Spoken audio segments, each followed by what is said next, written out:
continuando com a apresentação dos princípios da análise de algoritmos que a gente vai utilizar, que vão nortear aqui as análises que a gente vai fazer ao longo do curso, eu já falei para vocês que a gente vai sempre tratar de análise de pior caso e que a gente vai dar pouca atenção para constantes multiplicativas e termos de menor ordem.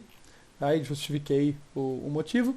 E ao fazer isso, eu toquei na questão das entradas grandes, no foco que a gente vai dar para entradas grandes, e esse é o nosso terceiro princípio aqui. Por que isso?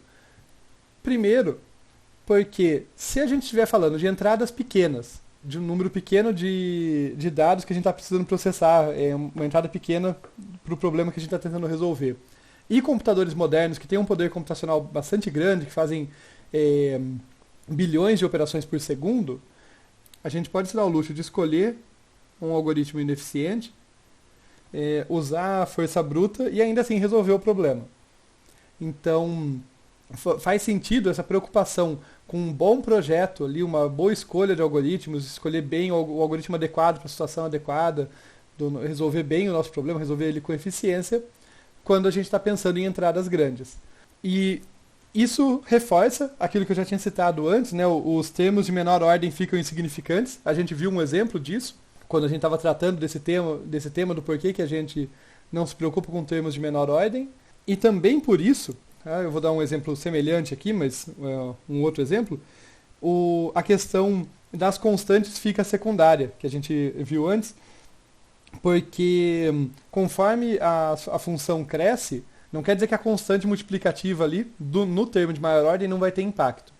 Ela ainda tem um impacto, mas ela não é dominante sobre o tempo total que aquele algoritmo vai levar. Falando assim, eu vacilei um pouquinho, deixei acho que um pouco vago, então vamos para o exemplo, que eu acho que o exemplo é bem mais adequado nessa situação. Então vamos pensar aqui que a gente está comparando dois algoritmos aqui que recebem uma entrada de tamanho n, tá? E aqui tem as funções de eficiência deles. 100 n log n e n quadrado. Isso aqui mimetiza bem um bubble sort muito polido no exemplo anterior. Então esse n quadrado poderia representar a eficiência desse bubble sort, em comparação com um merge sort pouco eficiente aqui. Tá? Eu de modo algum estou dizendo que essa constante 1 aqui escondida é a constante do bubble sort e esse 100 aqui é a constante do merge sort. Tá? Eu estou falando, pensando justamente que esses algoritmos, um merge sort ele vai ter uma eficiência da ordem de n log n, um bubble sort de n quadrado. Tá? Só acredita em mim por enquanto. E eu estou supondo que tem uma constante muito maior nesse que a princípio seria mais eficiente. Vamos ver como que se desenrola a eficiência deles, tá? Para deixar mais palpável isso que eu estou dizendo das entradas grandes fazerem tanto o termo de menor ordem, como inclusive constantes ficarem menos relevantes. Tá? Então vamos nessa, vamos colocar aqui o n quadrado.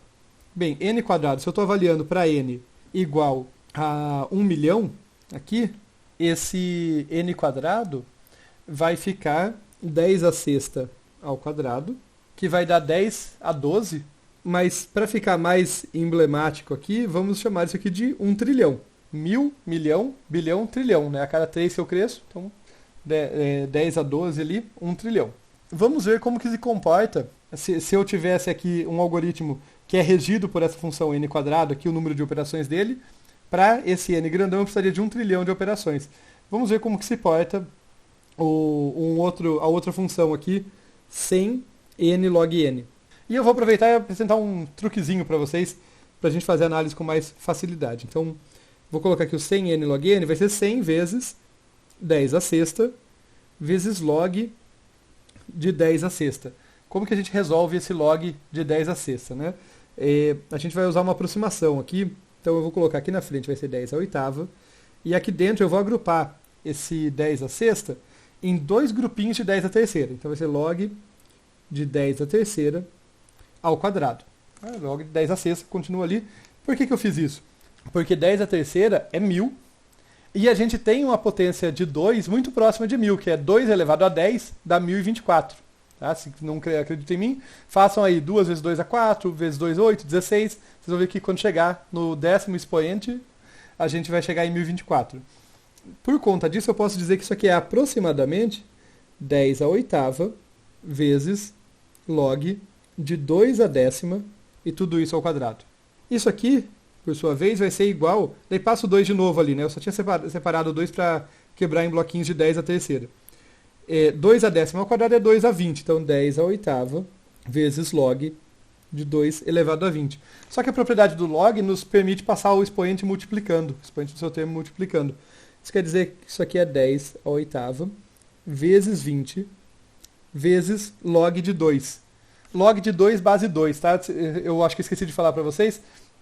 Quando eu escrevo só LG, esse é o símbolo matemático para log base 2. Ao invés de você ter que escrever LOG, né, log, e colocar o 2 embaixo, como o log base 2 a gente usa muito, tanto na matemática e em particular na computação, muitas vezes as coisas crescem com exponenciais base 2 ou tem uma função ali de crescimento log com base 2, a gente vai ter então esse aqui sendo, usar muito esse acrônimo aqui. Então LG, aqui sendo o log base 2, log da sua própria base, o log de 2 base 2 vai dar 1, portanto isso aqui é igual a 20 vezes 10 à oitava, isso aqui é a mesma coisa que 2 vezes 10 à nona, o log é igual a 1, 2 à nona são 2 bilhões. E caso vocês tenham se perdido na conta, né, e não lembrem mais onde a gente queria chegar, que a gente queria chegar era comparar n ao quadrado aqui quando n é grande. Que eu falei para vocês, olha, o foco na entrada é grande. Tá? A gente foca nisso, porque é onde a eficiência dos algoritmos é mais relevante. E por conta disso também as constantes ficam menos relevantes. Então esse n quadrado não tinha constante nenhuma na frente dele. No entanto, para uma entrada grande, para um n igual a 1 milhão, deu 1 trilhão de operações ali, o cálculo.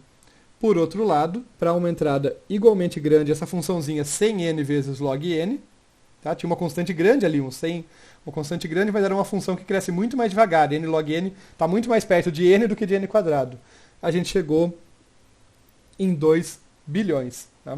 Quase 1000 vezes menor o número de operações, 500 vezes menor o número de operações para um n grande. E a realidade mesmo é que 1 milhão hoje em dia nem é tão grande assim, tá? Quando a gente vai falar de trabalhar com grandes volumes de dados, a gente está falando na casa dos bilhões, já centenas de milhões ou bilhões. Então, notem que o foco em entradas grandes é muito pertinente mesmo. Essa escolha faz sentido com a realidade do que se trabalha em computação hoje em dia. Claro, computação tem muitos nichos, mas com grande parte do que se trabalha. Tá legal. Esse era o último princípio, por assim dizer. Tá? Tem mais algo que se encaixa meio como princípio, mas foco em entradas grandes era o último desses 3 princípios. Ele não é difícil de aceitar, eu só quis fazer um exemplo um pouquinho mais complicado para a gente ver que faz sentido, tá, intuitivamente, essa escolha. E esse outro quase princípio, digamos assim, uma outra definição que eu tenho que apresentar para vocês, é que nesse curso a gente está interessado em algoritmos rápidos. E aí é conveniente ter uma definição para o que é um algoritmo rápido. Daí, já usando parte desses princípios, o que a gente vai falar como algoritmo rápido é um algoritmo cujo tempo de execução, no pior caso, cresce devagar em função do tamanho da entrada. Então nós temos aqui alguns parâmetros. Né? Eu estou pensando no tempo de execução, que corresponde ao número de operações. Então o meu foco na análise é contar número de operações, pensando no pior caso do algoritmo, tá? Nunca no melhor ou no caso médio, focando no pior caso do algoritmo. E eu quero que esse tempo de execução, esse número de operações cresça. Em geral, ele vai crescer em função da entrada, mas que ele cresça devagar em função do tamanho da entrada. Só que eu estou querendo formalizar a definição e usei um termo aqui, devagar, né, que é subjetivo. Então, nesse contexto aqui, devagar, a gente vai usar como sinônimo de próximo de linear. Se levar tempo proporcional a n log n, a gente está feliz. Tá? Eu já quero deixar claro aqui para vocês que uma definição mais geral, ela provavelmente diria cresce de modo polinomial. Quer dizer, ainda que o crescimento se dê por um polinômio de ordem alta, por exemplo, n ao cubo, n à quarta, n à quinta, tá? Um polinômio é essa funçãozinha que os parâmetros da entrada estão na base e os expoentes são fixos, ainda que variados. Né? Então, próximo de linear, só para deixar bem claro para vocês, seria aqui da ordem de n log n. O expoente aqui é 1, no caso, e log n não é exatamente um polinômio, mas é uma função que cresce bem devagar, muito mais devagar do que os polinômios em geral.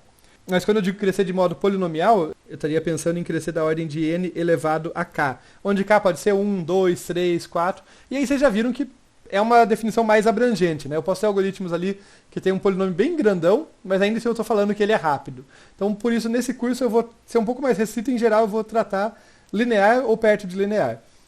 Só como curiosidade, essa questão aí do polinomial como sinônimo, vem do fato de que muitas vezes a gente vai ver algoritmos cujo tempo de execução cresce exponencialmente ou fatorialmente. Tá? Que são funções que crescem muito mais rápido mesmo do que os polinômios de ordem alta. Então é por isso que às vezes a gente usa essa definição de qualquer polinômio, qualquer função polinomial, a gente já diz que ela é rápida, pelo contraste com essas outras. E daí só para fechar essa questão, por que a gente escolhe então essa definição de eficiência? Né? Por dois parâmetros. Porque ela é tratável e porque ela é preditiva. Tá? Tratável quer dizer que é fácil, uma vez que eu analisei o algoritmo, eu bater o olho e falar: esse algoritmo leva tempo O de n log n, O de n quadrado no pior caso. Eu digo, ele é rápido, ele aguenta resolver instâncias grandes ou razoavelmente grandes. Se eu olhar, esse aqui leva tempo da ordem de 2 elevado a n, poxa, função exponencial cresce muito rápido. Então, isso aí é tratável normalmente, é fácil fazer essa percepção de o que é um algoritmo rápido ou não usando essa regrinha, usando essa definição. E ela é preditiva no sentido que um algoritmo que tem tempo próximo de linear, que leva tempo n ou n log n, no pior caso, ele vai ser rápido. Praticamente não, para qualquer instância, porque já estou fazendo uma análise de pior caso. Ele vai ser rápido sempre. Então, tem muito pouca chance de errar. Só como curiosidade, assim, o contrário não é verdade. Tá? Se eu tiver um algoritmo cujo tempo, no pior caso, é n à quinta, eu tenho que me perguntar, mas esse pior caso é comum ou não é? Porque às vezes eu posso estar sendo muito pessimista e na prática ele até que é bem melhor do que esse n à quinta, ou mesmo do que uma exponencial. Existem casos de algoritmos famosos, importantes, cujo pior caso leva tempo exponencial, mas na prática eles são muito eficientes. Pode acontecer, mas essas são as exceções e não as regras, e não a regra, por isso que aqui a gente vai pensar tempo de pior caso próximo de linear, algoritmo eficiente, algoritmo rápido, é isso que nos deixa feliz. Por fim, tudo isso que eu falei, muito princípio e tal, tem um formalismo aí, tá? A gente não é simplesmente tirado da minha cabeça. A gente vai usar uma ferramenta chamada análise assintótica, tá? Um ferramental matemático, para conseguir formalizar esses princípios. Aí essa coisa, não estou preocupado com o termo de menor ordem, constante não é tão relevante, estou focando em entradas grandes. Isso tudo é formalizado pela análise assintótica. Só vou dizer que eu tinha planejado colocá-la na próxima aula, mas talvez eu pule uma para apresentar um outro tema menos árido, um outro tema mais divertido, um algoritmo legal para vocês, para a gente dar uma variada, né? Senão o curso pode ficar muito pesado de matemática. E na sequência, falando em ficar pesado de matemática, a gente vai falar um pouquinho de indução matemática, que é uma técnica de prova muito importante na computação e na análise de algoritmos.